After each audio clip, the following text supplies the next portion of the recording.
Hello everyone, this side Ashish. Hope you are doing well.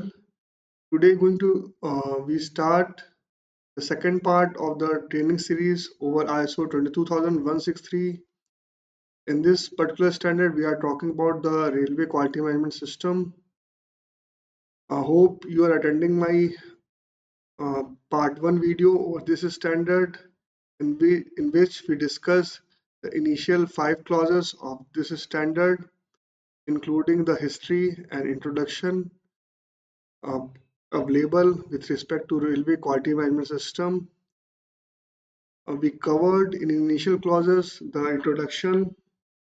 In that introduction, we covered general quality management principles, process approach, relative relevant standards, scope as a clause 1, normative references as a clause 2, terms and definition and abbreviation as a clause 3, and context of the organization as a clause 4, and leadership as a clause 5. That are the initial clauses up to the 5 under this ISO 22163. We moving forward in this particular part. This is counted as a second part of this training series of railway quality management system respect. In this particular part, as a second, we try to cover the planning clause 6, the support clause 7, and the 8th clause operation. And operation clause is very large, uh, and many requirement is there. So we will cover in that particular 8th clause of operation initial of one and second clause. That are the sub clauses of 8th clause. So this is the scope of this second part of the training video, and that is the things as I communicated earlier in the part one and the earlier communication through notification and update over my different social media platforms. The ISO 9001, ISO 9000, and ISO 9004 understanding is a foundation with respect to ISO 22163.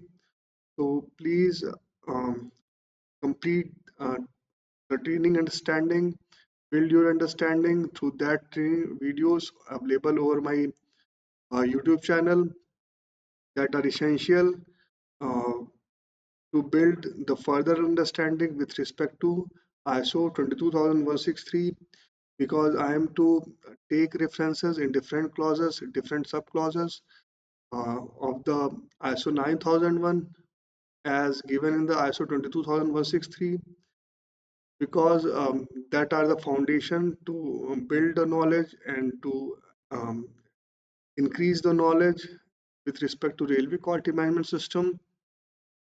So that is essential to going forward here with respect to RQMS. So please attend the training video. That is a systematic manner to build the knowledge, and that is essential when we are talking about the standard and getting the knowledge in a standardized way. So here my slide is visible to you, and here I mentioned the sixth clause name, that is planning. The first sub-clause in the planning clause is actions to address risks and opportunities. In this, I mentioned some keywords, some headings, some subheadings. The first keyword I mentioned here is ISO 9001 2015. First heading I uh, took here is supplement. In this जो keywords हैं वो है EIM, इसके अंदर है process, सब heading है include 6.1.1 and 6.1.2. Next सब हेडिंग ली है मैंने इंक्लूड के अंदर रेगुलर रिव्यू एंड अपडेट, और नेक्स्ट जो कीवर्ड है सप्लीमेंट के अंदर वो है record retention, criteria action, effectiveness, evaluation. ये सारे मैंने लिए हैं। इसके एडिशनली फिर एडिशन एक मैंने सब हेडिंग ली है सप्लीमेंट के अंदर, वो है इन्वॉल्व मल्टी डिसिप्लिनरी। तो यहाँ तक मैं आपको ब्रीफ करता हूँ, जो कीवर्ड्स मैंने डिस्कस किए हैं आपको बताएं पढ़ के, जो मैंने अपनी पीपीटी में तैयार किए हैं। तो जो इनिशियल क्लॉजेज हैं प्लानिंग के अंदर 6.1 जो 9001 में भी है वो सेम एज इट इज यहाँ पे अप्लीकेबल है। 6.1 का पॉइंट 1 और पॉइंट 2 एज इट इज 9001 के आपको यहाँ पे अप्लाई करने हैं आपको ISO 22163 के अंदर। नेक्स्ट जो सप्लीमेंटल रिक्वायरमेंट है जो मैंने हाईलाइट किया है एज ए हेडिंग सप्लीमेंटल वो 6.1.3 है जो एडिशनली ISO 22163 के अंदर है। इसमें बात होती है actions to address risk and opportunity की जो कि 9001 में भी है लेकिन यहाँ पे सप्लीमेंटल रिक्वायरमेंट दी गई है। तो पहली जो चीज़ यहाँ पे बात करता है कि आपको जब एक्शन की जब भी आप बात करेंगे रिस्क एंड अपॉर्चुनिटी को एड्रेस करने के लिए उसके लिए आपके पास एक उसके मैनेजमेंट का एक प्रोसेस होना चाहिए जिसको आपको इस्टेब्लिश करना है, इम्प्लीमेंट करना है और मेंटेन करना है, जो कि मैंने EIM से डिफाइन किया है इस्टेब्लिशमेंट और इम्प्लीमेंट और मेंटेन करना प्रोसेस का, जो कि रिस्क एंड अपॉर्चुनिटी के रिस्पेक्ट में आपको डेवलप करनी है, जो कि बहुत ज़रूरी है। इस्टेब्लिश करने का मतलब ये होता है कि आपने इन डेप्थ मैनर उसको डिफाइन किया है, डिस्क्राइब किया है, उसके बेसिस पे आपने डॉक्यूमेंट किया है, उसकी आपने ट्रेनिंग दी है, उसके रिसोर्सेज डेवलप किए हैं, उसकी अवेयरनेस दी है, उस पर जॉब एलोकेशन आपने किया है, रिस्पॉन्सिबिलिटी दी है, अथॉरिटी दी है, अ, उसके मैनेजमेंट के बारे में बताया है, उसके रिव्यूज़ के बारे में बताया है, उसके रिकॉर्ड्स के बारे में बताया है। तो जब ये सारी चीज़ें होती हैं तब हम बोलते हैं एक प्रोसेस को इस्टेब्लिश, इम्प्लीमेंट और मेंटेन करना, ठीक है। और लास्ट में जब हमारे रिकॉर्ड जनरेट होते हैं तो वो मेंटेन होती है, रिव्यू होती है। तो जब भी हम इस स्टैंडर्ड के थ्रू इस्टेब्लिश, इम्प्लीमेंट और मेंटेन की बात करेंगे तो इन चीज़ों का ध्यान रखना है। एक प्रोसेस का इस्टेब्लिशमेंट, इम्प्लीमेंटेशन और मेंटेनेंस कैसे होता है, जो चीज़ें यहाँ पे मैंने बताई उसका ध्यान रखिएगा, हमेशा रिकॉल कर लीजिएगा इस चीज़ को जब भी हम प्रोसेस की बात करें। तो सबसे पहले यहाँ पे इस पर्टिकुलर क्लॉज में 6.1.3 के अंदर जो एक्शन की बात है रिस्क एंड अपॉर्चुनिटी को एड्रेस करने के लिए एज अ सप्लीमेंटल, तो हमारे पास एक रिस्क एंड अपॉर्चुनिटी का मैनेजमेंट प्रोसेस होना चाहिए, ठीक है। और जो इसकी चीज़ें अंदर हमें कवर करनी है, पहली चीज़ जो हमारा 6.1.1 है, 6.1.2 है जो कि ISO 9001 में दिए हुए हैं रिक्वायरमेंट प्लानिंग क्लॉज के अंदर इस पर्टिकुलर सब क्लॉजेस में, उसको आपको कवर करना है। तो अगर वहाँ पे आपने मेरी ट्रेनिंग अटेंड की होगी तो वहाँ पे क्लियरली डिफाइन किया गया है, सारे डिस्क्रिप्शन मैंने बताए हैं, एक क्लियर अंडरस्टैंडिंग के साथ जो कि आपको हेल्प करते हैं अपने क्वालिटी मैनेजमेंट सिस्टम को इस्टेब्लिश करने के लिए। और साथ ही साथ जब यहाँ पे हम जो नेक्स्ट लेवल पे आते हैं रेलवे क्वालिटी मैनेजमेंट सिस्टम की बात करते हैं, तो उसके एक इम्पॉर्टेंट कंपोनेंट है ये जो दो क्लॉजेस हैं 6.1.1 और 6.1.2। इसके साथ ही साथ इस प्रोसेस में और क्या चीज़ें होनी चाहिए, तो जैसे मैंने बताया रिव्यू के बारे में, अपडेट के बारे में, जब भी हम हमारे रिस्क एंड अपॉर्चुनिटी का जो भी मैनेजमेंट प्रोसेस है उसको हमें रिव्यू कर देना है, करते रहना है कि वो एडिक्वेट है कि नहीं है, जो भी रिस्क अपॉर्चुनिटी की हमें सिनेरियोस हम देख रहे हैं, रिस्क असेसमेंट कर रहे हैं, उससे जो भी हमारी आइडेंटिफिकेशन निकल के आ रही है, क्राइटेरिया निकल के आ रही है, ट्रीटमेंट निकल के आ रही है, उसको जो हमारा रिस्क मैनेजमेंट प्रोसेस है वो कवर कर रहा है कि नहीं कर रहा है, मतलब उससे मैनेजेबल है कि नहीं है किसी भी तरह की रिस्क एंड अपॉर्चुनिटी जो हमने फेस की है रिसेंट टाइम में या हमने आइडेंटिफाई की है उसके लिए। तो इन सारी चीज़ों के रिस्पेक्ट में हमारा जो quality management system railway risk and opportunity management process है उसको रेगुलरली हमें रिव्यू करना है इन सब सिनेरियोज में, और जब भी हमें ज़रूरत पड़े उसको अपडेट करते रहना है। इस चीज़ को हमारे प्रोसेस के अंदर जो कि risk and opportunity management process है उसके अंदर कवर करना है। सेकंड जो बात आती है रिकॉर्ड्स की, जो भी रिकॉर्ड जनरेट होंगे risk and opportunity management process के थ्रू उसे हमें रिटेन करके रखना है, जो कि रिव्यू से रिलेटेड हो सकते हैं, एक्शन से रिलेटेड हो सकते हैं, क्राइटेरिया से रिलेटेड हो सकते हैं, रिस्क ट्रीटमेंट से रिलेटेड हो सकते हैं। तो डिफरेंट उसके एस्पेक्ट होते हैं रिस्क मैनेजमेंट प्रोसेस के, उनसे रिलेटेड जो भी रिकॉर्ड्स हैं वो आपको अपने सिस्टम के अंदर as a retention form, as a save form, as a archive form आपको मेंटेन कर रखना है। इसका फर्दर आप यूज़ कर सको जब भी आपको किसी तरह की कस्टमर एंड से रिक्वायरमेंट आती है, रेगुलेटरी या स्टैट्यूटरी बॉडी के एंड से रिक्वायरमेंट आती है, आपके ऑर्गेनाइजेशन की खुद की रिक्वायरमेंट आती है। उस सारे सिनेरियोज में उस रिटेन रिकॉर्ड को, रिटेन डॉक्यूमेंट को आप यूटिलाइज कर सको। तो इसके लिए भी जो आपकी कंडीशन है, जो भी आपका प्लानिंग है रिटेन करने के रिस्पेक्ट में, ये चीज़ें भी प्रोसेस के अंदर डिस्क्राइब होनी चाहिए, किस तरह से करना है, क्या चीज़ उसमें टेक केयर करनी है, जो कि इम्पोर्टेंट है और ISO 22163 आपके लिए कहता है। साथ ही साथ मेरी ट्रेनिंग वीडियो है ISO 31000 की, जो कि रिस्क मैनेजमेंट गाइडलाइंस के रिस्पेक्ट में है, जो कि बहुत इसेंशियल है जब भी आप किसी भी मैनेजमेंट सिस्टम की बात करते हो, क्वालिटी मैनेजमेंट सिस्टम की बात करते हो, रेलवे क्वालिटी मैनेजमेंट सिस्टम की बात करते हो, या फिर डिफरेंट कोई भी आपका मैनेजमेंट सिस्टम हो सकता है। वहाँ पे रिस्क मैनेजमेंट को आप यूटिलाइज करना चाहते हो एक प्रॉपर मैनर में, सिस्टमैटिक मैनर में, एज अ फ्रेमवर्क मैनर में, तो ISO 31001 का की अंडरस्टैंडिंग बहुत इंपॉर्टेंट हो जाती है। तो मैं प्रीवियस पार्ट में भी ISO 22163 के अंदर इस चीज़ के लिए आपको बोला था कि प्लीज़ उस ट्रेनिंग को अटेंड करिए। आप अगर लीडरशिप में हो, टॉप मैनेजमेंट में हो, मैनेजर लेवल में हो, तो रिस्क मैनेजमेंट गाइडलाइन की अंडरस्टैंडिंग होना बहुत ज़रूरी है।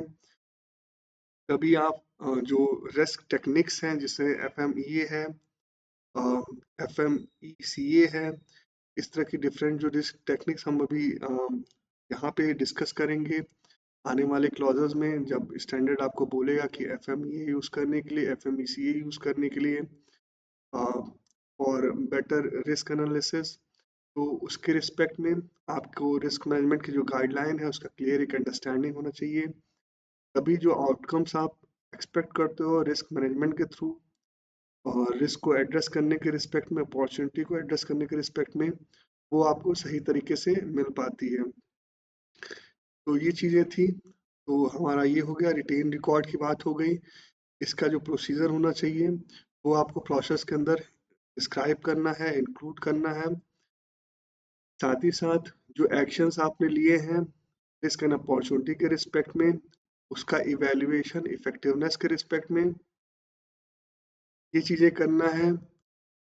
और यहाँ पे एग्जांपल एक स्टैंडर्ड देता है क्वालिटी डिफिशिएंसी कॉस्ट, ठीक है, जो कि आपको एक मेथडोलॉजी है कि जो क्वालिटी की वजह से डिफिशिएंसी आई थी प्रोसेस के अंदर, प्रोडक्ट के अंदर हो सकती है, सर्विसेज के अंदर हो सकती है, और ऑब्जेक्टिव्स में हो सकती हैं। तो ये as a quality deficiency cost, as a effective manner आपको इवेलुएट करनी है। क्वालिटी डिफिशिएंसी कॉस्ट जो है वो एज अ रिस्क है ऑर्गेनाइजेशन के लिए, ऑर्गेनाइजेशन के ऑब्जेक्टिव के रिस्पेक्ट में। तो इस पॉइंट ऑफ व्यू से इफेक्टिवनेस को देखना है, जो भी हमने एक्शन लिया है रिस्क के रिस्पेक्ट में, अपॉर्चुनिटी के रिस्पेक्ट में, और उसको इवेलुएट करना है। जो इस जो इवेल्युएशन टेक्निक्स हैं, क्राइटेरिया है, जो भी प्रोसीजर है, वो आपको risk and opportunity management process के अंदर इंक्लूड करना है।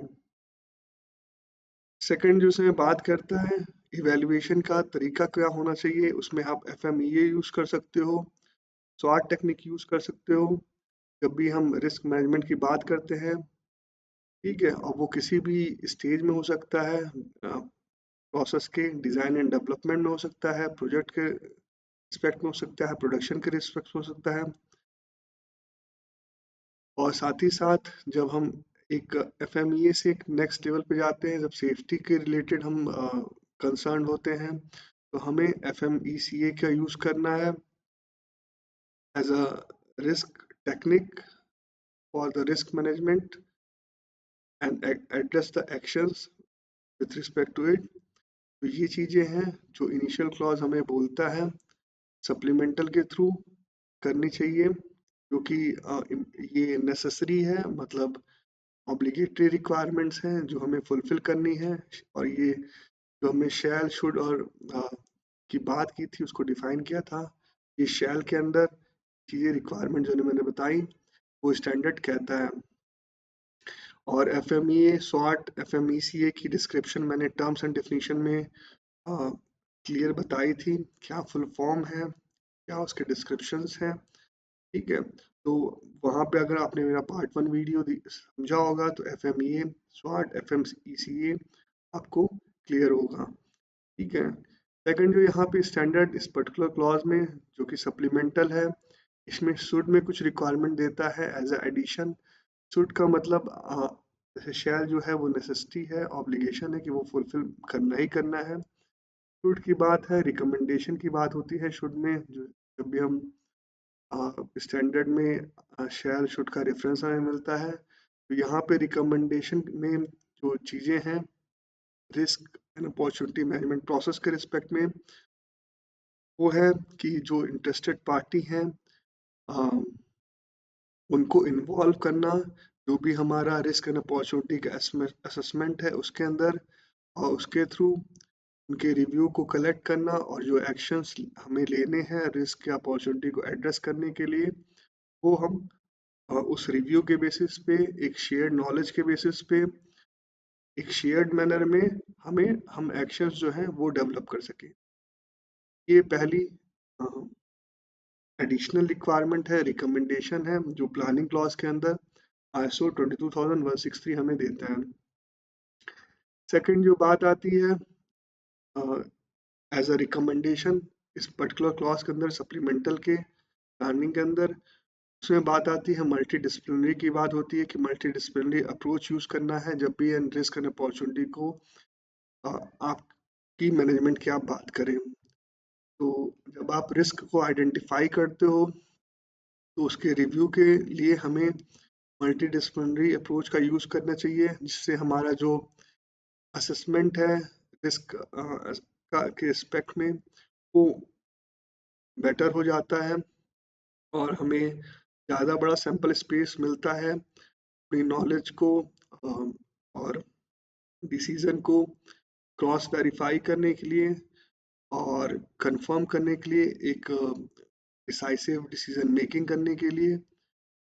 मल्टीडिसिप्लिनरी अप्रोच का ये मतलब है कि आप नंबर ऑफ कॉम्पिटेंट पर्सन्स को, वो चाहे इंटरेस्टेड पार्टीज के हों, इंटरनल या फिर एक्सटर्नल एक्सटर्नल पार्टी के हों, डिफरेंट प्रोसेसेस के इंडिविजुअल्स हों, डिफरेंट लेवल के इंडिविजुअल्स हों आपके ऑर्गेनाइजेशन के अंदर, तो उन की पर्सन्स को, की कॉम्पिटेंट पर्सन को आपको इन्वॉल्व करना है रिव्यू के लिए, जो कि आप रिस्क एंड अपॉर्चुनिटी के मैनेजमेंट प्रोसेस के अंदर करने वाले हो।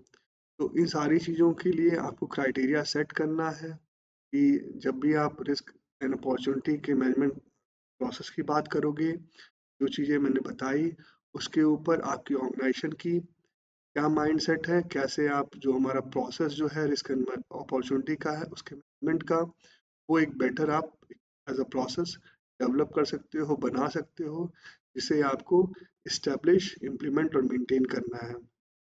ठीक है, तो ये प्लानिंग के अंदर पहली रिक्वायरमेंट है। नेक्स्ट पे चलते हैं। नेक्स्ट में बात आती है, तो मैंने रेड में हेडिंग ली है बिजनेस कॉन्टिन्यूटी। इसके अंदर सब हेडिंग ली है मैंने, plan, EBV, regular review, evaluation, manage. इसके बाद थर्ड मैंने हेडिंग ली है quality objectives and planning to achieve them. इसके अंदर ISO 9001 2015 की रिक्वायरमेंट है। फिर प्लानिंग ऑफ चेंजेस हेडिंग ली है हमने रेड कलर में, इसके अंदर भी ISO 9000 2015 की रिक्वायरमेंट है। तो ये तीन जो रेड हेडिंग्स हैं इनको मैं ब्रीफ करता हूँ। तो जो बिजनेस कॉन्टिन्यूटी है वो ISO 22163 की रिक्वायरमेंट है, स्पेसिफिकली यहाँ पे दी गई है, 9001 में नहीं है। इसमें 6.1.4 क्लॉज है ये। इसमें जो पहली बात आती है बिजनेस कॉन्टिन्यूटी के रिस्पेक्ट में, अभी हम रिस्क एंड अपॉर्चुनिटी को एड्रेस करने की बात कर रहे हैं एक्शंस के थ्रू, तो यहाँ पे स्पेसिफिकली बिजनेस कॉन्टिन्यूटी की जब भी बात होती है as a generic term, as a standardise form, as a standard form, तो बिजनेस कॉन्टिन्यूटी को हम डिफाइन करते हैं एज अ बिजनेस रिस्क के रिस्पेक्ट में। उसके ये प्रोपोर्शनल होता है, बिजनेस कॉन्टिन्यूटी जो है बिजनेस रिस्क के रिस्पेक्ट में इस तरह से देखना है। तो जो हम प्रोसेस डेवलप कर रहे हैं रिस्क मैनेजमेंट का, रिस्क एंड अपॉर्चुनिटी मैनेजमेंट का जो प्रोसेस है उसके अंदर इस चीज़ को ऐड कर सकते हैं बिजनेस कॉन्टिन्यूटी के रिस्पेक्ट में, कि हमें बिजनेस कॉन्टिन्यूटी को हम कैसे सस्टेन करेंगे, जो भी हमारे बिजनेस के ऊपर रिस्क है टू डिफरेंट रीजंस, उसको हम कैसे टेक केयर करेंगे, उसके रिस्पेक्ट में हमें उस रिस्क को कैसे एड्रेस करना है, क्या एक्शन प्लान होंगे, क्या हमारी प्लानिंग होगी उसको टेक केयर करने के लिए, उसको मिटिगेट करने के लिए, उसको ओवरकम करने के लिए। तो वो सारी चीज़ों के बारे में यहाँ पे बात करता है। तो पहली जो चीज़ यहाँ पे कहता है, इस्टेब्लिश, वेरीफाई और वैलिडेट करने के लिए, जिसके थ्रू हमें पीरियोडिक टेस्ट करने होंगे। जब भी हम इस्टेब्लिश, वेरीफाई और वैलिडेट करने की बात करेंगे, रेगुलर रिव्यू करने की बात कहता है, जो कि बिजनेस कॉन्टिन्यूटी प्लान का है, जो जो कि इवैल्यूएशन के थ्रू हमें मिलेगा। तो हमारा जो प्रोसेस है रिस्क एंड अपॉर्चुनिटी का मैनेजमेंट का, उसके अंदर हमारा बिजनेस कॉन्टिन्यूटी प्लान होना चाहिए। और बिजनेस कॉन्टिन्यूटी प्लान के डिफरेंट रीजंस हैं, वो भी मैं बताऊंगा आगे। आपको यहाँ पे ये ध्यान रखना है कि जो आप रिस्क एंड अपॉर्चुनिटी का प्रोसेस डेवलप करो मैनेजमेंट के रिस्पेक्ट में, उसके अंदर आपको बिजनेस कॉन्टिन्यूटी प्लान भी डेवलप करना है। और ये जो बिजनेस कॉन्टिन्यूटी प्लान होगा उसको आपको इवेल्युएट करते रहना है रिस्क के रिस्पेक्ट में, उसका रेगुलर रिव्यू करते रहना है। और साथ ही साथ इस्टेब्लिश करने के, वेरीफाई और वैलिडेट भी करते रहना है, कि जिससे वो टाइम टू टाइम अगर जो बिजनेस रिस्क के रिस्पेक्ट में कॉन्टेक्स्ट है वो अगर चेंज हो रहे हैं, डायनेमिक नेचर है वर्ल्ड में, तो जो हमारा बिजनेस कॉन्टिन्यूटी प्लान हो वो जो हमारे बिजनेस रिस्क हैं उसको वो टेक केयर कर सके, उसको वो सप्रेस कर सके, उसको वो कंट्रोल कर सके, प्रॉपरली एड्रेस कर सके इन चीज़ों के लिए। तो इस चीज़ को टेक केयर करना है बिजनेस क्वांटिटी के रिस्पेक्ट में। सेकंड जो चीज़ें बात कहता है स्टैंडर्ड, कि जो हमारा प्लान हो बिजनेस क्वांटिटी का वो मैनेज कर सके बिजनेस कॉन्टिन्यूटी को, जो कि मैंने अभी इससे पहले बताया। तो मैनेज करने का मतलब यही है कि हमें इस्टेब्लिश करना है, वेरीफाई करना है, वैलिडेट करना है, रेगुलरली रिव्यू करना है, और साथ ही साथ रेगुलर रिव्यू के इवेल्युएट भी करते रहना है बिजनेस कॉन्टिन्यूटी प्लान को बिजनेस रिस्क के रिस्पेक्ट में। ठीक है। नेक्स्ट जो बात आती है इसके अंदर, की रिस्पॉन्सिबिलिटी जो हो बिजनेस कॉन्टिन्यूटी के रिस्पेक्ट में, प्लान के रिस्पेक्ट में, बिजनेस कॉन्टिन्यूटी के जो भी एक्शंस उसमें से निकल के आएंगे बिजनेस कॉन्टिन्यूटी को एड्रेस करने के लिए, जो भी रिस्क है वहाँ पे, उसके लिए हमें रिस्पॉन्सिबिलिटी का को एलोकेट करना होगा, डिफाइन करना होगा, डिस्क्राइब करना होगा, जिससे कि चीज़ें जो इम्प्लीमेंटेशन की बात है, इस्टेब्लिशमेंट की बात है, वेरिफिकेशन की बात है, वैलिडेशन की बात है, इवेल्युएशन की बात है, रेगुलर रिव्यू की बात है, वो जस्टिफाई हो पाए। और जो हमें आउटकम एक्सपेक्टेड है टू, या फिर हमें जो रीज़न है जिसकी वजह से हमने बिजनेस कॉन्टिन्यूटी प्लान डेवलप किया है, उस चीज़ को हम फुलफिल कर पाए, जो हमारे वहाँ पे ऑब्जेक्टिव हैं वो हम अचीव कर सकें। तो ये रिस्पॉन्सिबिलिटी हमें थर्ड जो इम्पोर्टेंटली यहाँ पे रिस्क कॉन्टिन्यूटी प्लान के रिस्पेक्ट में, रिस्पेक्ट के कॉन्टिन्यूटी प्लान के रिस्पेक्ट में स्टैंडर्ड बताता है जो हमें करनी है। तो इसके लिए एक सिंपल सा जो हमारा प्रोसेस है उसके अंदर ही, risk and opportunity management process के अंदर ही ये सारी चीज़ें आप इंक्लूड कर सकते हो। सेकंड जो मैं एग्जांपल की बात कर था कि बिजनेस कॉन्टिन्यूटी के रिस्पेक्ट में या फिर बिजनेस के रिस्पेक्ट में कौन से रिस्क होते हैं, उसके लिए स्टैंडर्ड कुछ एग्जांपल्स दिए हुए हैं कि इंटरप्शंस हो सकते हैं सप्लाई चेन के रिस्पेक्ट में, ठीक है। तो वो इंटरप्शंस आपके इंटरनल हो सकते हैं, थ्रू एक्सटर्नल इंटरेस्टेड पार्टी हो सकते हैं, स्टेक होल्डर हो सकते हैं। तो वो इंटरप्शंस जो हैं वो डिफरेंट रीजन से हो सकते हैं। तो नेचुरल कुछ रीजंस हो सकते हैं, कुछ ऑर्गेनाइजेशनल रीजंस हो सकते हैं, कुछ रेगुलेशन रीजंस हो सकते हैं, कुछ स्टैट्यूटरी बॉडी के रीजंस हो सकते हैं। वो सारे रीजंस एज अ इंटरप्शन आपको काउंट करना है जब भी आप बिजनेस कॉन्टिन्यूटी रिस्क को रिव्यू करो, समझो, ठीक है। सेकंड जो यहाँ पे एग्जांपल वो स्टैंडर्ड देता है इंटरप्शन इन सप्लाई चेन का, जो मैंने आपको ब्रीफ किया अभी इससे पहले। नेक्स्ट जो है वो लेबर शॉर्टेज की बात है। तो लेबर शॉर्टेज मैंने बताया वो भी इंटरप्शंस के फॉर्म में ही आता है। मैंने बताया ऑर्गेनाइजेशन लेवल में आ सकता है इस तरह का इंटरप्शन, जो आपके इंटरनल हो सकता है या फिर आपके एक्सटर्नल इंटरेस्टेड पार्टीज के थ्रू हो सकता है। इसके बाद क्रिटिकल टेक्नोलॉजी की बात है, वो भी एज अ इंटरप्शन आपको लेना है। की प्रोडक्शन इक्विपमेंट फेल्योर की बात है, वो भी आपका एज अ इंटरप्शन आपको देखने को मिल सकता है। फील्ड रिटर्न की बात है, ठीक है, जो due to not due to unsatisfied customer या फिर some kind of product quality issue, safety issue, आपको फील्ड रिटर्न देखने को मिल सकते हैं। तो वो आपके बिजनेस के लिए एक इंटरप्शन है, एज अ रिस्क आपको देखने को मिल सकता है बिजनेस के लिए। नेक्स्ट जो एग्जांपल है वो है सक्सेशन प्लान, की जो क्वालिटी के रिस्पेक्ट में क्रिटिकल रोल्स हैं, उसके रिस्पेक्ट में कुछ सक्सेशन प्लान है क्योंकि आपने सीक्वेंस डेवलप किया था।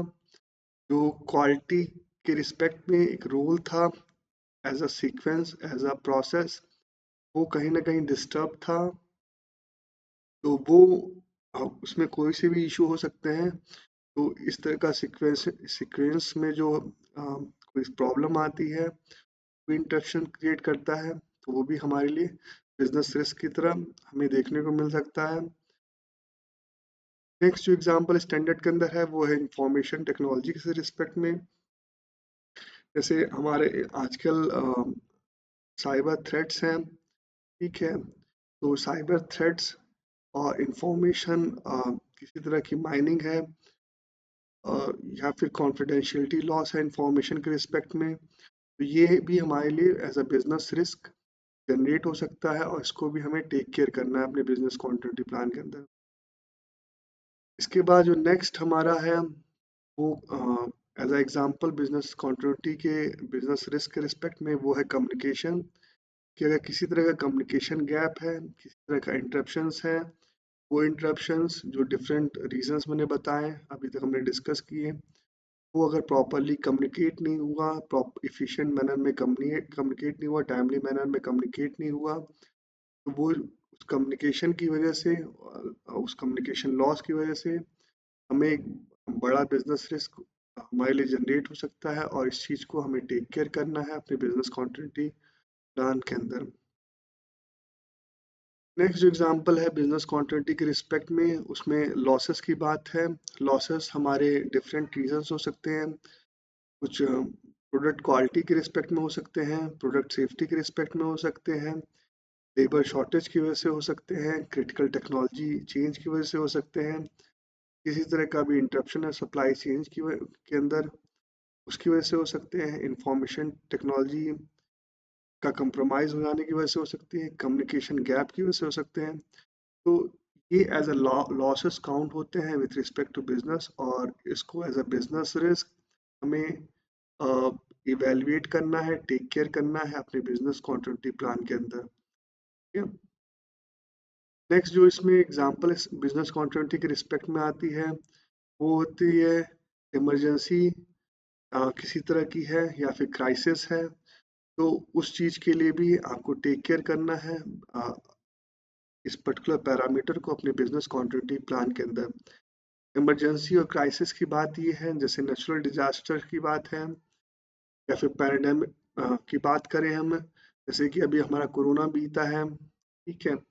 तो इस तरह की जो इमरजेंसी सिचुएशन है, क्राइसिस है, उस कंडीशन में आपका जो बिजनेस है वो सस्टेन करे, जो उसके ऊपर रिस्क जनरेट हो उसको आप टेक केयर कर सको। उसके लिए आपको प्रॉपर एक इवैल्यूएशन, एक अंडरस्टैंडिंग, एक डिसीजन मेकिंग, एक अपनी लीडरशिप को डिफाइन करना है, जस्टिफाई करना है अपने बिजनेस कॉन्टिन्यूटी प्लान के अंदर। तो ये चीज़ें हैं जो कि स्टैंडर्ड हमें बताता है। एडिशनली यहाँ पे रेफरेंस है आईएसओ 22301 का है, जो बिजनेस कॉन्टिन्यूटी के रिस्पेक्ट में है। वो मैं आने वाले समय में ट्रेनिंग के थ्रू आईएसओ 22301 के बारे में आपको डिफाइन करूंगा, डिस्क्राइब करूंगा कि कैसे बिजनेस कॉन्टिन्यूटी को टेक केयर करना है, क्या क्या उसमें उसके कैरेक्टरिस्टिक्स होने चाहिए बिजनेस कॉन्टिन्यूटी को डील करने के रिस्पेक्ट में और बिजनेस को सस्टेन करने के रिस्पेक्ट में। तो ये हमारा जो क्लॉज था 6.4 यहाँ पे कंप्लीट होता है बिजनेस कॉन्टिन्यूटी का।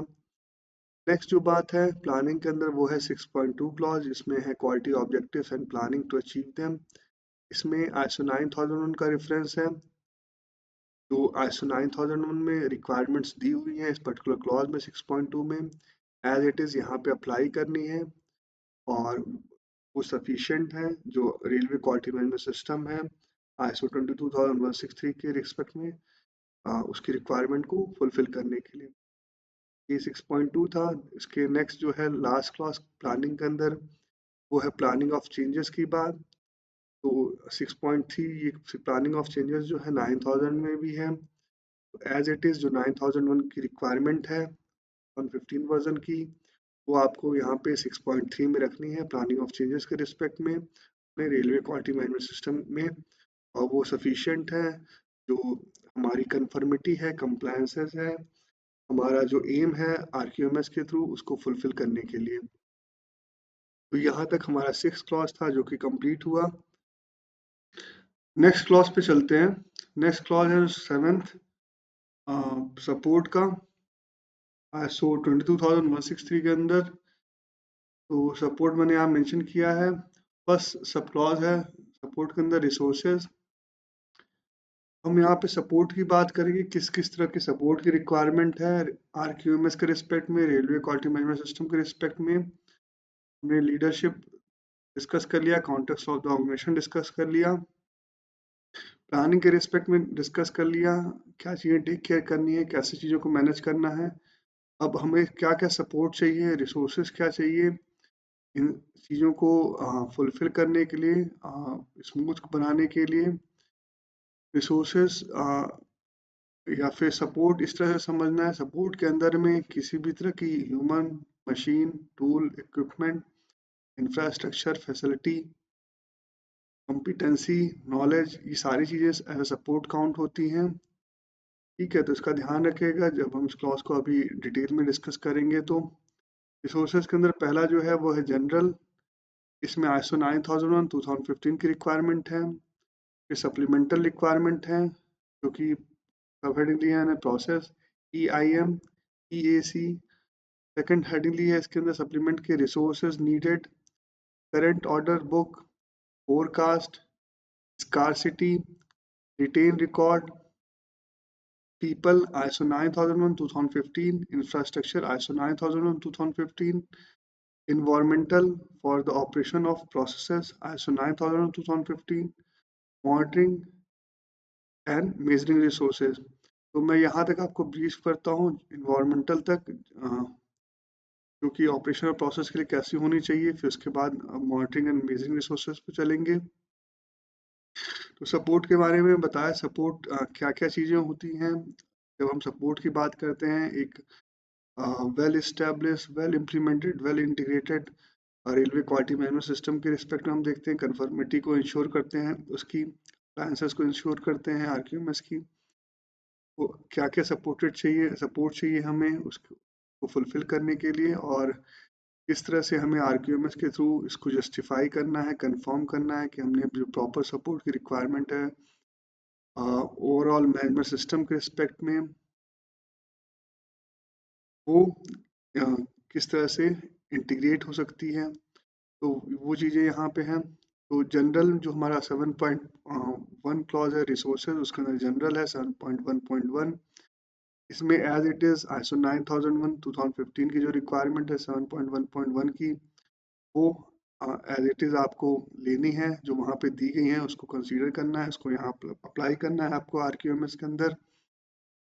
इसके साथ ही साथ 7.1.1.1 जनरल के अंदर सप्लीमेंटल रिक्वायरमेंट दी है ISO 22163 के 163 के अंदर। इसमें प्रोसेस की बात कहता है, स्टैंडर्ड की प्रोसेस आपके पास होना चाहिए, इसके थ्रू जो रिसोर्स की प्लानिंग है, अप्रूवल है, कंट्रोल है, वो आप मैनेज कर सकूं। ठीक है, और ये प्रोसेस जो होनी चाहिए आपको इस्टेब्लिश करनी है, इम्प्लीमेंट करनी है और मेंटेन करनी है। ठीक है, इस्टेब्लिश, इम्प्लीमेंट और मेंटेन करने की मैंने आपको लास्ट क्लॉज में जो प्लानिंग के अंदर बताई थी चीज़ें, वही सेम एज इट इज़ यहाँ पे अप्लीकेबल है। जब हम इन तीनों चीज़ों की बात करते हैं कंबाइंड मैनर में किसी प्रोसेस के रिस्पेक्ट में, तो वो सारी चीज़ें यहाँ पे आपको अप्लाई करनी है प्रोसेस के रिस्पेक्ट में। ठीक है, और उसके थ्रू जो आपका रिसोर्सेज की प्लानिंग है, अप्रूवल है, कंट्रोल है, उसको मैनेज करना है।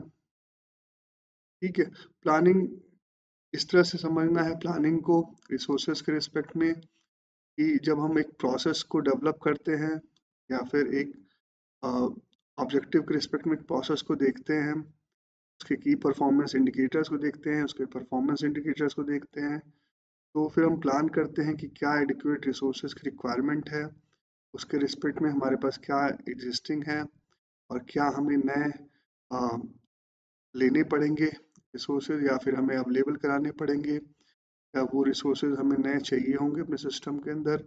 जो हमारी परफॉर्मेंस इंडिकेटर्स हैं, की परफॉर्मेंस इंडिकेटर हैं, ऑब्जेक्टिव्स हैं, उनको अचीव करने के लिए। फिर उसके बाद हम अप्रूवल की बात करेंगे, जब हम प्लान कर लेंगे रिसोर्सेज के रिस्पेक्ट में कि अप्रूवल प्रोसेस क्या होगा, क्या बेसिस होगा उसको अप्रूव करने के लिए, कैसे हम उसकी नेसेसिटी, उसकी इम्पोर्टेंस को जस्टिफाई करेंगे हमारे प्रोसेस के ऑब्जेक्टिव के रिस्पेक्ट में। तो ये सारी चीज़ें अप्रूवल के अंदर आएंगी, कौन अप्रूवल के लिए रिक्वेस्ट करेगा, कौन अप्रूवल के लिए ग्रांट करेगा, कौन अप्रूव करेगा, ये सारी चीज़ें आनी चाहिए। उसके क्या क्या बेसिस होंगे, क्राइटेरिया क्या होगा, अप्रूवल के करेक्टरिस्टिक्स क्या होंगे, वो सारी चीज़ें हमें डिफाइन करनी है।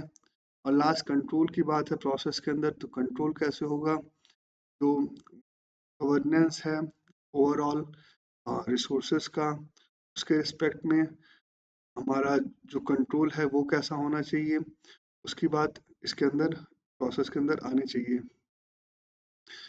इसके साथ ही साथ जो स्टैंडर्ड इंक्लूड की बात कहता है इसमें सप्लीमेंटल रिक्वायरमेंट है 7.1.1। तो पहली चीज जो इसके अंदर है रिसोर्सेज नीडेड की बात है, कि जो जैसे मैंने बताया जो मिनिमम रिक्वायर्ड है एक्सक्यूशन के लिए प्रोसेस के, वो रिसोर्स नीडेड वो पीपल से रिलेटेड हो सकती है, इंफ्रास्ट्रक्चर से रिलेटेड हो सकती है, उसको इंक्लूड करना है आपके इस प्रोसेस के थ्रू। सेकंड जो है जो करंट ऑर्डर है या या फिर फोरकास्ट है, उनको कंसीडर करना है जब भी आप प्लानिंग, अप्रूवल और कंट्रोल की बात करेंगे। करंट ऑर्डर की बात इस तरह से इम्पोर्टेंट हो जाती है जब क्योंकि ये रेलवे जो है बहुत बड़ा इंफ्रास्ट्रक्चर है किसी भी कंट्री के लिए, किसी भी ऑर्गेनाइजेशन के लिए बहुत सारी क्रिटिकलिटीज होती हैं, क्योंकि यहाँ सेफ्टी बहुत इम्पोर्टेंट है, सारे तरह के प्रोडक्ट से रिलेटेड या फिर सेफ्टी से सर्विसेज से रिलेटेड कुछ करंट ऑर्डर्स हो सकते हैं, तो उनको आपको कंसीडर करना है जब भी आप प्लानिंग और अप्रूवल के लिए जाएं। साथ ही साथ कंट्रोल भी उनका जो है, जो उसकी परचेजिंग है ऑर्डर्स की, वो कैसे आप कंट्रोल कर रहे हो वो भी इम्पोर्टेंट हो जाता है। और इसके बाद जो फोरकास्ट की बात है कि आप फोरकास्ट करते हो विथ रिस्पेक्ट टू एक प्रोजेक्ट, जो आप रेलवे सेक्टर के रिस्पेक्ट में एक प्रोजेक्ट आपको मिलता है थ्रू टेंडर्स, तो वहाँ पे आप फोरकास्ट करते हो विद इन कुछ टाइम पीरियड, क्योंकि क्या रिक्वायरमेंट हो सकती है किसी पर्टिकुलर प्रोजेक्ट के रिस्पेक्ट में, पीपल कितने चाहिए हो सकते हैं, इंफ्रास्ट्रक्चर से रिलेटेड क्या रिक्वायरमेंट्स हो सकती है, पीपल हैं तो उसकी क्या कॉम्पिटेंसी है, एक्सपीरियंसेस हैं, ये सारी चीज़ें हमें प्लानिंग, अप्रूवल एंड कंट्रोल का जो प्रोसेस हम डेवलप करेंगे हम रिसोर्सेज के अंदर, उसके अंदर ये चीज़ें हमें देनी है। करंट ऑर्डर एंड फोरकास्ट के बाद बात आती है स्कैरसिटी की कि स्कैरसिटी की बात है कि हमें ये देखना है, जैसे मैंने सेफ्टी की बात करी, तो जो अवेलेबिलिटी है रिसोर्सेज की वो उसमें कोई लिमिटेशन तो नहीं है। अ, जितनी हमें जो भी हमारा ऑर्डर है या फिर जितनी भी क्वांटिटी रिक्वायर्ड है रिसोर्सेज के रिस्पेक्ट में, जो भी उसके कैरेक्टरिस्टिक्स हैं उसमें किसी तरह का लिमिटेशन ना हो। इस चीज़ को भी हमें प्लानिंग के थ्रू, अप्रूवल के थ्रू और कंट्रोल के थ्रू गवर्न करना है इस प्रोसेस के अंदर। इसके रिस्पेक्ट में भी हमारी जो डॉक्यूमेंटेशन होगा प्लानिंग के रिस्पेक्ट में, सॉरी रिसोर्सेज के रिस्पेक्ट में जो प्रोसेस है उसके अंदर हमें प्रोविजन देना है कि आप कैसे स्कार्सिटी को जो रिसोर्सेज के रिस्पेक्ट में है उसको डील करोगे।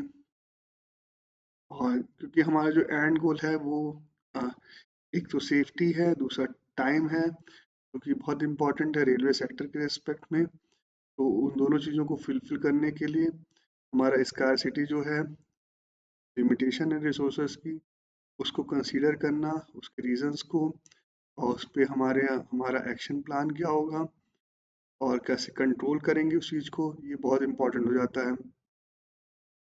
साथ ही साथ हमें इस प्रोसेस को जो हम डेवलप कर रहे हैं रिसोर्स प्लानिंग, अप्रूवल और कंट्रोल का है, इसके अंदर जो भी चीज़ें हमारी प्लानिंग के रिस्पेक्ट में होंगी, अप्रूवल के रिस्पेक्ट में होंगी, कंट्रोलिंग के रिस्पेक्ट में होगी, का जो भी रिकॉर्ड्स जनरेट होंगे उसका रेफरेंस भी हमें प्रोसेस के अंदर देना है कि कौन कौन से रिकॉर्ड कहाँ कहाँ पे जनरेट होंगे, किस तरह के रिकॉर्ड होंगे, क्या उनका फॉर्मेट होगा, क्या मैट्रिक्स होगी उसकी, और जो भी रिकॉर्ड जनरेट होंगे उसको आपको सिस्टम के अंदर अपने आरक्यूएमएस के थ्रू रिटेन करके रखना है एज ए डॉक्यूमेंटेड इंफॉर्मेशन, जो कि आपको फर्दर जस्टिफिकेशन और फर्दर रेफरेंस वो आपकी खुद की हो या कोई आपके कस्टमर के थ्रू हो या स्टैच्यूटरी बॉडी, रेगुलेटरी बॉडी के रिस्पेक्ट में हो, अ, तो वहाँ पे आपको वो हेल्प करती है। उस चीज़ को एज अ रिकॉर्ड आपको मेंटेन करके रखना है, रिटेन करके रखना है। नेक्स्ट जो बात आती है पीपल की 7.1.2 के अंदर, जो कि रिसोर्सेज के अंदर ही है, तो यहाँ पे जो 9001 की रिक्वायरमेंट है 7.1.2 के अंदर पीपल के रिस्पेक्ट में, वो एज इट इज़ यहाँ पे अप्लाई करनी है आपको। जब आरक्यूएमएस आप इम्प्लीमेंट करोगे, इस्टेब्लिश करोगे, उसके लिए यहाँ पे कोई सप्लीमेंटल रिक्वायरमेंट नहीं है, एडिशनल रिक्वायरमेंट नहीं है। इसके बाद नेक्स्ट जो 7.1.3 क्लॉज है इंफ्रास्ट्रक्चर, उसके अंदर भी कोई एडिशनल रिक्वायरमेंट नहीं है। आईएसओ 22163 के अंदर जो भी 7.1.3 आईएसओ 9000 2015 में रिक्वायरमेंट्स हैं वो एज इट इज आपको अपने आरक्यूएमएस में अप्लाई करनी है, ठीक है।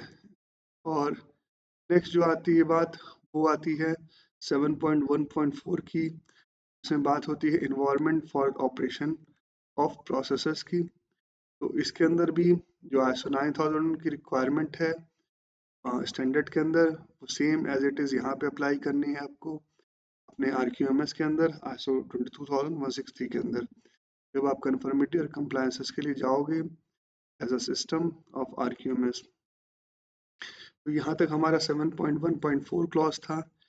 इसके आगे हम चलते हैं, तो यहाँ पे बात है मॉनिटरिंग एंड मेजरिंग रिसोर्सेज की, ठीक है। ये भी हमारा जनरल के अंदर है, ये ध्यान रखिएगा पर्पल से भी मैंने ब्रैकेट क्लोज नहीं किया है, तो ये ब्रैकेट है मॉनिटरिंग एंड मेजरिंग रिसोर्सेज के अंदर जनरल है सब क्लॉज। इसके अंदर है आईएसओ 9001 2015 की रिक्वायरमेंट है। फिर मेजरमेंट ट्रेसिबिलिटी की बात है, उसमें भी आईएसओ 9001 2015 की रिक्वायरमेंट्स हैं। उसके बाद नेक्स्ट सब हेडिंग ली है मैंने monitoring and measuring resources supplemental की, ये एडिशनल रिक्वायरमेंट है आईएसओ 22163 की। इसके अंदर मैंने हेडिंग ली है कैलिब्रेशन वेरिफिकेशन प्रोसेसेस। इसमें पहली चीज़ जो है वो है EIM, सेकंड है MMT, फिर सब हेडिंग ली है मैंने जो ये इंक्लूड दिख रहा है आपको डिफरेंट कलर में। इसके अंदर है 7.1.5.1, फिर है 7.1.5.2 अनफिट, रिएक्शन, रिकॉर्ड, रजिस्टर। तो यहाँ तक मैं आपको ब्रीफ करता हूँ मॉनिटरिंग एंड मेजरिंग रिसोर्सेज को, के बाद आगे वाले क्लास पे चलेंगे। तो इसमें जैसे मैंने बताया ये 7.1.5 क्लॉज है मॉनिटरिंग एंड मेजरिंग रिसोर्सेज। इसके अंदर भी जो 7.1.5 ISO 9001 2015 में रिक्वायरमेंट्स हैं वो एज इट इज़ आपको अप्लाई करनी है 7.1.5.1 में, और 7.1.5.2 के अंदर इसमें मेजरमेंट ट्रेसेबिलिटी की बात है। तो ये इनिशियल दो क्लॉजेज जो 7.1.5 के अंदर है वो एज इट इज़ 9001 के यहाँ अप्लाई होते हैं आपके RQMS के रिस्पेक्ट में, और ISO 22163 इसके बारे में बोलता है। इसके एडिशन में यहाँ पर्टिकुलरली ISO 22163 के अंदर एक क्लॉज है 7.1.5.3 7.1.5 के अंदर जो कि है मॉनिटरिंग एंड मेजरिंग रिसोर्सेज के बारे में एज अ सप्लीमेंटल रिक्वायरमेंट।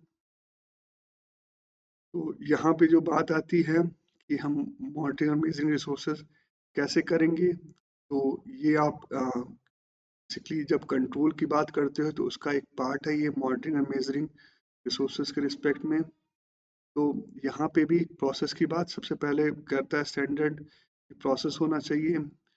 ये प्रोसेस आप जो कंट्रोल हमने इनिशियल प्रोसेस बनाया था रिसोर्स के रिस्पेक्ट में उसमें ऐड कर सकते हो इस प्रोसेस को, लेकिन और साथ ही साथ इसको भी आपको इस्टेब्लिश इम्प्लीमेंट और मेंटेन करना है। जो मैंने पहले बताया EIM के रिस्पेक्ट में क्या क्या चीज़ें करनी होती हैं वो एज इट इज़ यहाँ पे अप्लाई करनी है।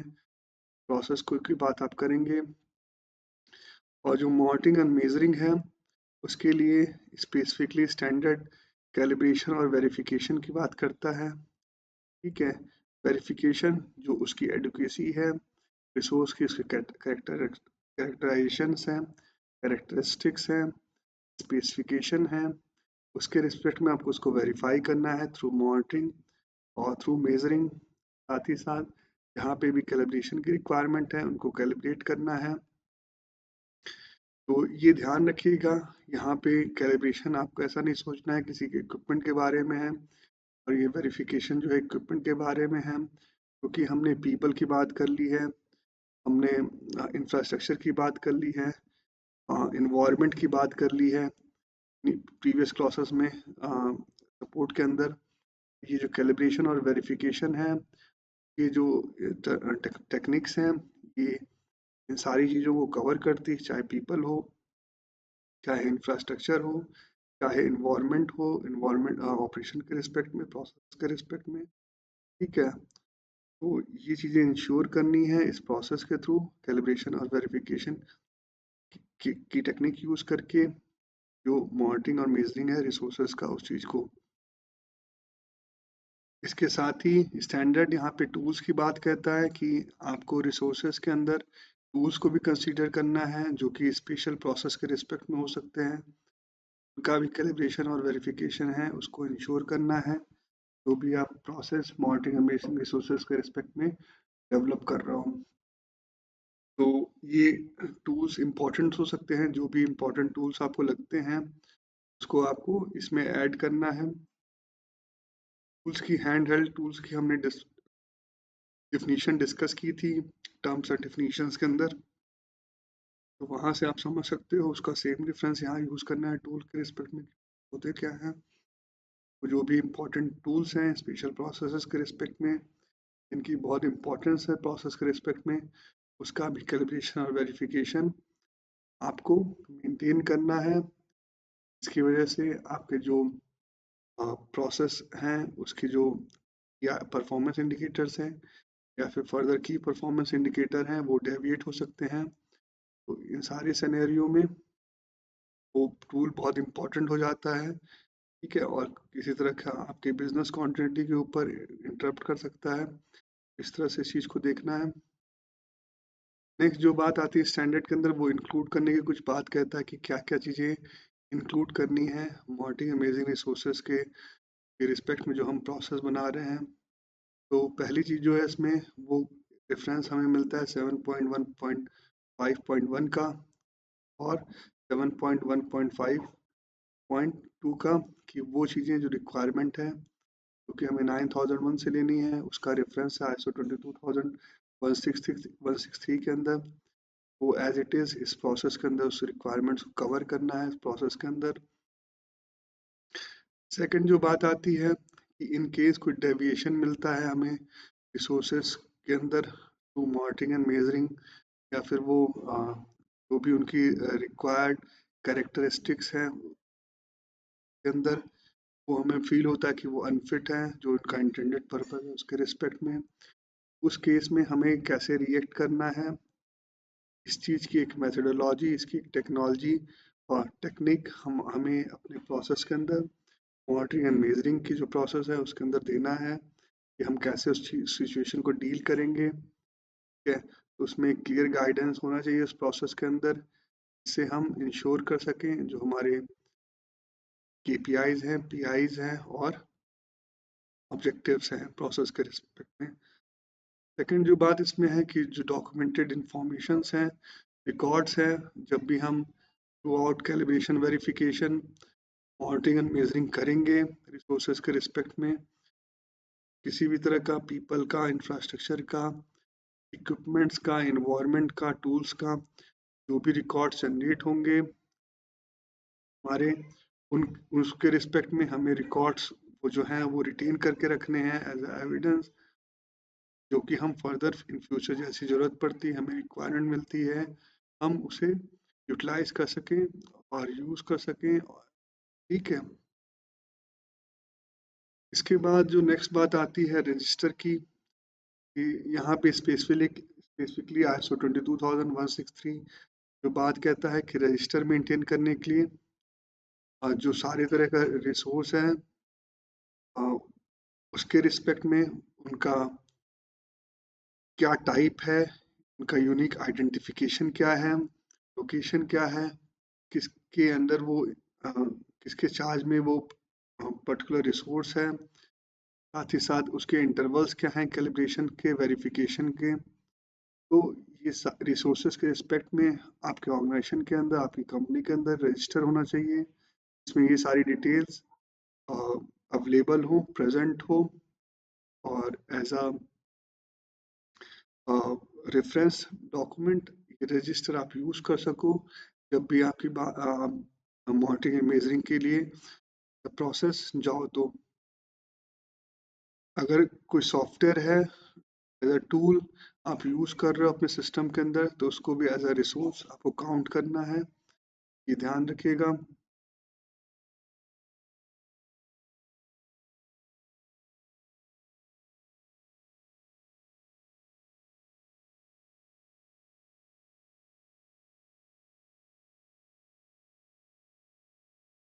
इसके साथ ही जो टूल की मैंने बात करी सॉफ्टवेयर के, तो वो किसी तरह के हार्डवेयर हो सकते हैं टेस्ट के रिस्पेक्ट में, या फिर सॉफ्टवेयर टेस्ट के रिस्पेक्ट में कुछ हो सकते हैं टूल्स, ATE हो सकते हैं, प्लॉटर्स हो सकते हैं क्वेश्चन डेटा बनाने के रिस्पेक्ट में। तो इन सारी चीज़ों को एज अ रिसोर्स काउंट करना है।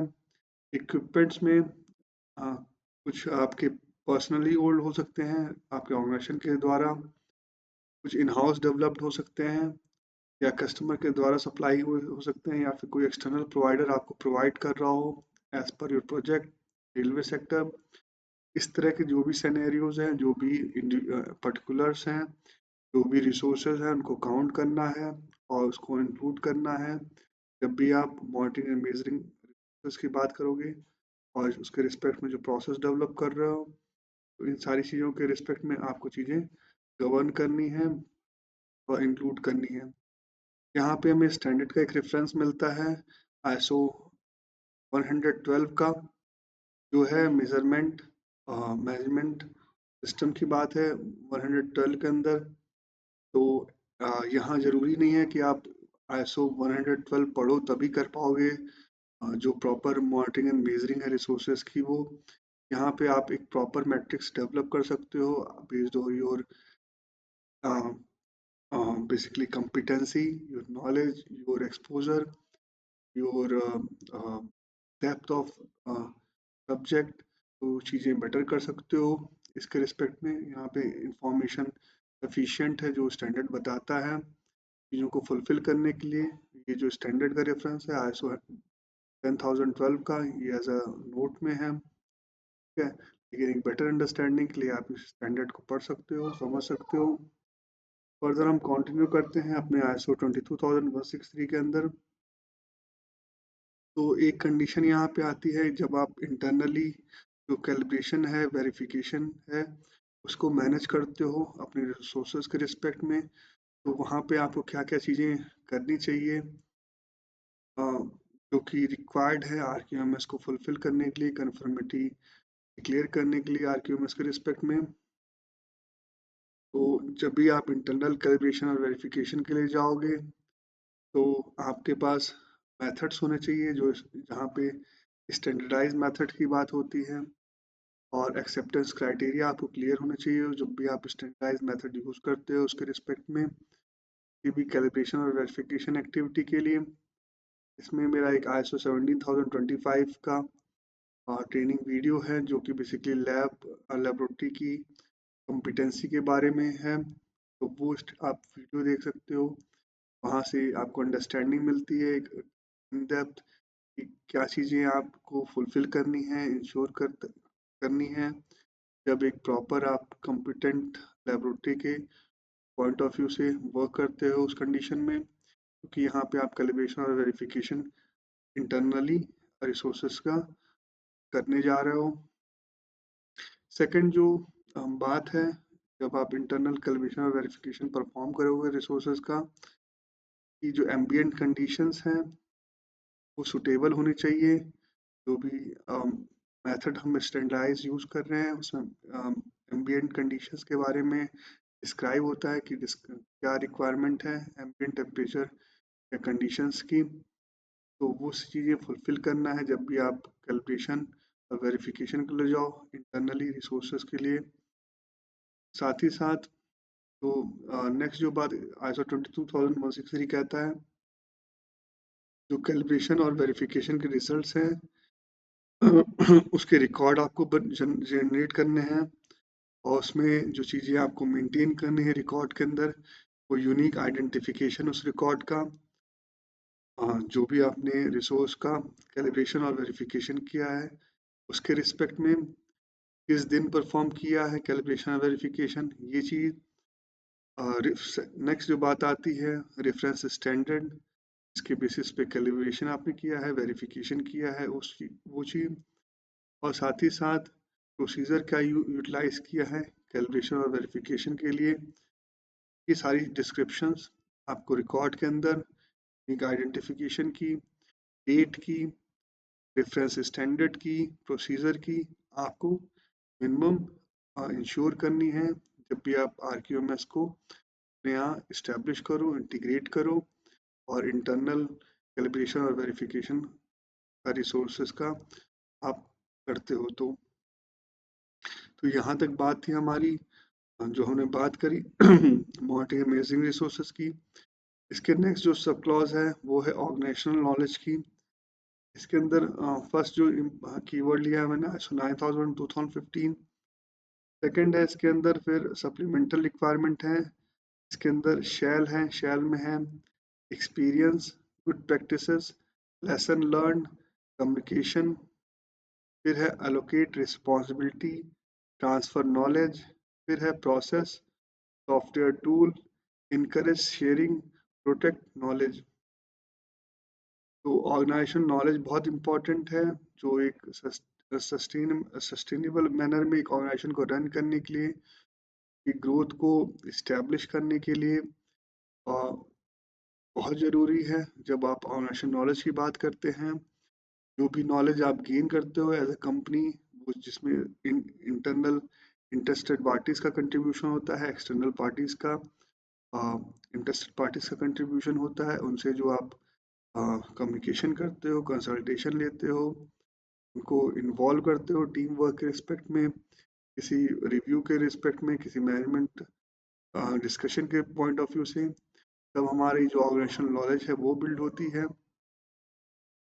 इसके अंदर जो ऑर्गेनाइजेशनल नॉलेज है ये 7.1.6 क्लॉज है। इसके अंदर पहली जो रिक्वायरमेंट है वो ISO 9001 2015 की एज इट इज़ आपको यहाँ पे अप्लाई करनी है RQMS के रिस्पेक्ट में, जो वहाँ पे दी हुई है 7.1.6 के रिक्वायरमेंट, वो सेम यहाँ पे अप्लाई करनी है। सेकंड जो बात आती है सप्लीमेंटल की, सप्लीमेंटल के लिए ISO 22163 के अंदर 7.6 7.1.6.1 है, जो कि सप्लीमेंटल रिक्वायरमेंट के लिए बोलता है ISO 22163 के अंदर। और इसका जो पहला सब क्लॉज है वो है 7.1.6.1.1 है। तो इसमें कुछ मैंडेटरी रिक्वायरमेंट हैं जो आपको फुलफिल करनी है। जो 9000 की रिक्वायरमेंट है उनकी एडिशनली RQMS के रिस्पेक्ट में पहली चीज है, जो भी आपने प्रोजेक्ट किया, वर्क किया, थ्रू डिलीवरी, थ्रू एक्सक्यूशन, उससे जो एक्सपीरियंस आपने गेन किया as a personal of organisation, ठीक है, तो वो जो एक्सपीरियंस था उसका उसका जो रिटर्न है आपके ऑर्गेनाइजेशन के अंदर, उसको आप कैसे मैनेज करोगे as a information of experience. उसकी बात यहाँ पे होती है, इस चीज़ को आपको ऐड करना है ऑर्गेनाइजेशनल रिस्पेक्ट के रिस्पेक्ट में, ऑर्गेनाइजेशनल नॉलेज के रिस्पेक्ट में, जिसमें को स्टैंडर्ड आइडेंटिफाई करने के लिए कहता है कि एज RQMS को आइडेंटिफाई करना है ऑर्गेनाइजेशनल नॉलेज के रिस्पेक्ट में, इस चीज़ को किस तरह के एक्सपीरियंस को आपको एज अ रिटर्न आपको डॉक्यूमेंट करना है, और साथ ही साथ इम्प्लीमेंट करना है, अपडेट करना है, जो कि गुड प्रैक्टिसेस से हो सकता है, रिस्पेक्ट में हो सकता है, लेसन लर्न के रिस्पेक्ट में हो सकता है। तो जो भी आपको गुड प्रैक्टिसेस के रिस्पेक्ट में चीज़ें सीखने को मिली किसी प्रोजेक्ट के थ्रू, किसी वर्क के थ्रू, रेलवे सेक्टर के, उसको आपको आइडेंटिफाई करना है, डॉक्यूमेंट करना है और मैनेज करना है ऑर्गेनाइजेशन के अंदर। और उससे जो फर्दर आप को एज अ इम्प्रूवमेंट से ले सकते हो उस गुड प्रैक्टिसेस या फिर लेसन लर्न के रिस्पेक्ट में, जो चीज़ें आपने देखी हैं, समझी हैं, उस इम्प्रूवमेंट को, उस चीज़ से हमें उस इम्प्रूवमेंट में उसको कन्वर्ट करना है। उसके लिए स्टैंडर्ड यहाँ पे पहली चीज़ कहता है, और जब भी हम अपडेट करेंगे गुड प्रैक्टिसेस को, लेसन लर्न जो है उसको अपने ऑर्गेनाइजेशन के थ्रू जो हमने एक्सपीरियंस से गेन किया था, तो ये पर्टिकुलर जो गुड प्रैक्टिसेस है, लेसन लर्न है, इसको हमें कम्युनिकेट करना है जो भी हमारे प्रोसेस ऑनगोइंग है, रिलेवेंट है, एक्टिव है प्रोजेक्ट्स उनके अंदर, जिससे कि चीज़ें एक अवेयरनेस के फॉर्म में, एक अंडरस्टैंडिंग के फॉर्म में इस्टेब्लिश हो सके एज ए ऑर्गेनाइजेशन नॉलेज, और हम एक नेक्स्ट स्टेज पे जा सके जहाँ पे हमने जो बेटरमेंट है, इम्प्रूवमेंट है, वो हम साथ ही साथ अपने वर्क डिलीवरी के, अपने ऑप्शनल ऑब्जेक्टिव को रीच करने के दौरान एक साइकिल मेंटेन कर सके। इस चीज़ का हमें ध्यान रखना है और इस चीज़ को करना है ऑर्गेनाइजेशनल लॉयल्स के रिस्पेक्ट में। इसके साथ ही ध्यान रखिएगा कि अभी हम रिसोर्सेज के अंदर ही चल रहे हैं, जो बातें हो रही हैं रिसोर्सेज के अंदर ही हो रही हैं। तो ऑर्गेनाइजेशनल नॉलेज भी एक रिसोर्स है। तो जो हमारा प्रोसेस हम डेवलप कर रहे हैं रिसोर्स मैनेजमेंट का, उसके अंदर ये सारी चीज़ें हमें ब्रीफ करनी है। हम कैसे ऑर्गेनाइजेशनल नॉलेज को मैनेज करेंगे, चीज़ें अभी हम डिस्कस कर रहे हैं, उन सारी चीज़ों की टर्मिनोलॉजी, उसका डिस्क्रिप्शन, डिफिनीशंस होना चाहिए प्रोसेस के अंदर ऑर्गेनाइजेशनल नॉलेज के रिस्पेक्ट में। साथ ही साथ यहाँ पे आगे चलते हैं तो जो रिटर्न ऑफ एक्सपीरियंस है वो हमें कैसे मिलता है। वो किसी तरह की नॉन कंफर्मिटी जब हम फेस करते हैं अपने प्रोसेस के अंदर, प्रोडक्ट के अंदर हो सकती है, सर्विसेज के अंदर हो सकती है, तो वहाँ से हमें एक्सपीरियंस गेन करते हैं हम। इसी तरह का रैम्स को लेके इशू हो सकता है, एलसीसी को के डेटा से रिलेटेड कोई इशू हो सकता है, तो वहाँ से हमें एक्सपीरियंस मिलता है, जो कि हमें चीज़ों को एक प्रोएक्टिव मैनर में इम्प्रूव करने के लिए, बेटर करने के लिए, और वो फर्दर फ्यूचर में हम ना फेस करें, उसके लिए हमें हेल्प करता है। तो इसको हमें लेना है, ठीक है। साथ ही साथ रैम्स एलसीसी की मैंने बात की, जो मैंने टर्म्स आपको डिफाइन किए थे टर्म्स एंड डिफिनीशन में, सेम है रैम्स और एलसीसी। बहुत इंपॉर्टेंट है रेलवे सेक्टर के लिए, तो आपको क्लियर होना चाहिए ये चीज़ें। मैंने डिस्क्राइब किया हुआ है पार्ट 1 ट्रेनिंग में, टर्म्स एंड डेफिनेशन में रैम्स क्या है, एलसीसी क्या है। इसके साथ ही साथ एक्सपीरियंस हमें और क्या मिलता है, वो है कस्टमर कंप्लेंट के थ्रू मिल सकता है, इंटरनल ऑडिट के थ्रू मिल सकता है, एक्सटर्नल प्रोवाइडर की ऑडिट के थ्रू मिल सकता है, या फिर हमें कोई बेंचमार्क है, कोई हमारा कॉम्पिटिटर है, उसकी कोई हमारे पैरेलली वो वर्क कर रहा था तो उससे हम कुछ सीख सकते हैं एज ए एक्सपीरियंस, तो वो यूटिलाइज करते हैं, उसको मैनेज करते हैं अपने सिस्टम के अंदर। तो ये सारी बातें हैं जो एक्सपीरियंस के रिस्पेक्ट में है, हमें टेक केयर करनी है, अपने सिस्टम में इम्प्रूवमेंट लेके आना है, एज ऑर्गेनाइजेशनल नॉलेज बिल्डअप करनी है चीज़ें। इसके साथ ही साथ जो नेक्स्ट बात आती है रिस्पॉन्सिबिलिटी की, कि जो ऑर्गेनाइजेशनल नॉलेज है या एक्सपीरियंस है उसको रिटर्न करने का जो मैनेजमेंट है, वो प्रोडक्ट से रिलेटेड, प्रोसेस से रिलेटेड, या फिर प्रोजेक्ट से रिलेटेड, हमें रिस्पॉन्सिबिलिटी को एलोकेट करना है कि किसकी रिस्पॉन्सिबिलिटी होगी कि इस तरह के जो भी एक्सपीरियंसेस हैं वो हमें एज ऑर्गेनाइजेशन रिटर्न मिले और उसको हम मैनेज कर सकें और फर्दर डॉक्यूमेंट कर सके, इम्प्लीमेंट कर सके, और जो उसकी कैरेक्टरिस्टिक्स हैं उस पर्टिकुलर एक्सपीरियंस की, उसको उसमें से आइडेंटिफाई कर सके। ये सारी चीज़ें करने के लिए हमारे पास अ, बहुत इम्पोर्टेंट हो जाता है कि हम एलोकेट करें रिस्पॉन्सिबिलिटी, जो भी प्रोसेस ओनर है, प्रोडक्ट ओनर है, प्रोजेक्ट ओनर है, उस टीम से हम किसको कर सकते हैं, ये रिस्पॉन्सिबिलिटी किसको दे सकते हैं हम। तो ये चीज़ हमें प्रोसेस के थ्रू टाइप करनी है। नेक्स्ट जो बात आती है इसके अंदर ही ऑर्गेनाइजेशन नॉलेज की जब बात करें, सप्लीमेंटल ट्रांसफर नॉलेज की, कि जो जब भी हमारा नॉलेज ट्रांसफ़र की तब बात आती है जब भी एक बंदा हमारे कंपनी में ज्वाइन करता है या फिर हमारी कंपनी को छोड़ के जाता है, तो हम उस समय जब एक बंदा ज्वाइन करता है हमारे एज अ पर्सनल, तो उस टाइम पे हमें उसे नॉलेज देनी पड़ती है अपने ऑर्गेनाइजेशन के रिस्पेक्ट में, एज अ ऑर्गेनाइजेशन नॉलेज जो उसके जॉब रिस्पॉन्सिबिलिटी के लिए रेलिवेंट हो, नेसेसरी हो, तो वहाँ पे हमें वो नॉलेज ट्रांसफ़र करनी है। साथ ही साथ कोई बंदा हमारे यहाँ से as a personal internal interested party छोड़ के जाता है आपके ऑर्गेनाइजेशन को, तो उसके जो एक्सपीरियंसेस थे काम करने के दौरान, जो कि डिफरेंट सरकमस्टांसेस में डिफरेंट कंपोनेंट के थ्रू निकल के आए हैं, जो हमने बात करी गुड प्रैक्टिसेस और लेसन लर्न के रिस्पेक्ट में, तो उनको हमें ऐड करना है अपने ऑर्गेनाइजेशन नॉलेज में, और उस एक्सपीरियंस को अपने यहाँ ट्रांसफ़र करना है, बिल्ड करना है और ऐड करना है अपने ऑर्गेनाइजेशन नॉलेज के अंदर। तो ये चीज़ें थी हमें जो इम्पोर्टेंट है एज अ सप्लीमेंट और मैंडेटरी है करनी, स्टैंडर्ड कहता है। इसके बाद जो नेक्स्ट बात आती है वो शुड में बात होती है, मतलब रिकमेंडेशन है कि और फर्दर क्या चीज़ें ऑर्गेनाइजेशनल नॉलेज के रिस्पेक्ट में ISO 22163 एज अ रिकमेंडेशन कहता है आपके ऑर्गेनाइजेशन के लिए, आपकी कंपनी के लिए, जब भी RQMS को आप इस्टेब्लिश करने के लिए जाते हो, करते हो।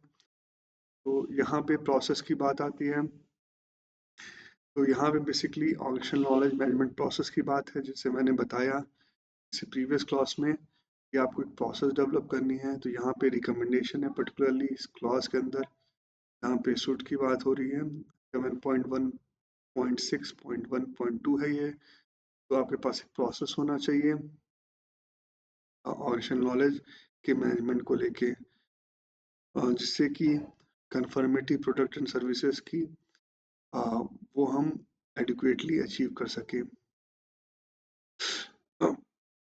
इसके बाद जो रिकमेंडेशन है वो है स्टैंडर्ड की, वो सॉफ्टवेयर टूल यूज़ करने के लिए कहता है, जिसके थ्रू आपको ऑर्गेनाइजेशनल नॉलेज को शेयर करना है जो हमारे लिए ज़रूरी है। जब हम ट्रांसफर नॉलेज की बात करते हैं और कॉम्पिटेंसी बिल्डअप करने की बात करते हैं, इसके लिए सॉफ्टवेयर टूल यूज़ करें, ये एक रिकमेंडेशन है स्टैंडर्ड की। साथ ही साथ नेक्स्ट जो बात आती है वो इनकरेज करने के लिए बात करता है कि नॉलेज जो है और एक्सपीरियंस जो है वो शेयर करें नेटवर्किंग के थ्रू। नेटवर्किंग का मतलब है कि उसमें डिस्कशंस हों टीम की इंटरनल और उसके थ्रू जो रिस्पॉन्सिबिलिटी हमने दी है ऑर्गेनाइजेशनल नॉलेज को बिल्ड करने के through based over the experiences, वो जो रिस्पॉन्सिबल पर्सन है वो वहाँ से जो नॉलेज शेयरिंग है, जो नेटवर्किंग है उसके थ्रू वो एक्सपीरियंसेस का जो प्रॉपर आइडेंटिफिकेशन है ऑर्गेनाइजेशनल नॉलेज के रिस्पेक्ट में वो करे और ऑर्गेनाइजेशनल नॉलेज है उसको इम्प्रूव करे, इन्हेंस करे। लास्ट जो बात इसके अंदर आती है एज अ रिकमेंडेशन स्टैंडर्ड के अंदर वो है प्रोडक्ट नॉलेज की बात है। जैसे कि हमने बात की थी प्रीवियसली जब बिजनेस कॉन्टिन्यूटी की बात कर रहे थे, वहाँ पे इंफॉर्मेशन के रिस्पेक्ट में हमने एज अ कंडीशन देखा था कि क्यों रिस्क है बिजनेस के लिए इंफॉर्मेशन। तो उसी पॉइंट ऑफ व्यू से जो नॉलेज है उसको प्रोटेक्ट करना है। किसी तरह का वो जो पर्टिकुलर नॉलेज है जो हम अपने ऑर्गेनाइजेशनल नॉलेज को इम्प्रूव करने के लिए करने वाले हैं वो इस तरह का ना हो कि वो किसी दूसरे के साथ ऑर्गेनाइजेशन से बाहर वो शेयर हो जाए और वो उसका यूटिलाइजेशन कर सके, कर ले या फिर कर सके तो उसका फ़ायदा वो ले ले। तो इस चीज़ को हमें प्रोटेक्ट करना है। इस तरह की जो भी कंडीशंस हो सकती है तो उसके रिस्पेक्ट में हमारे पास एक प्रॉपर अंडरटेकिंग होनी चाहिए, एक तरह का कमिटमेंट होना चाहिए, ऑब्लिगेशन होना चाहिए जो भी हमारे पर्सनल है उसके अंदर उनको उनके ऊपर हमें अप्लाई करना है इसको। तो जो हम प्रोसेस हम डेवलप कर रहे हैं एज अ रिकमेंडेशन दिया है ऑडिशन नॉलेज मैनेजमेंट की, उसके अंदर ये चीज़ें हम डाल सकते हैं। तो यहाँ तक थी रिसोर्सेज की बात जो हमने डिस्कस की 7.1 के अंदर।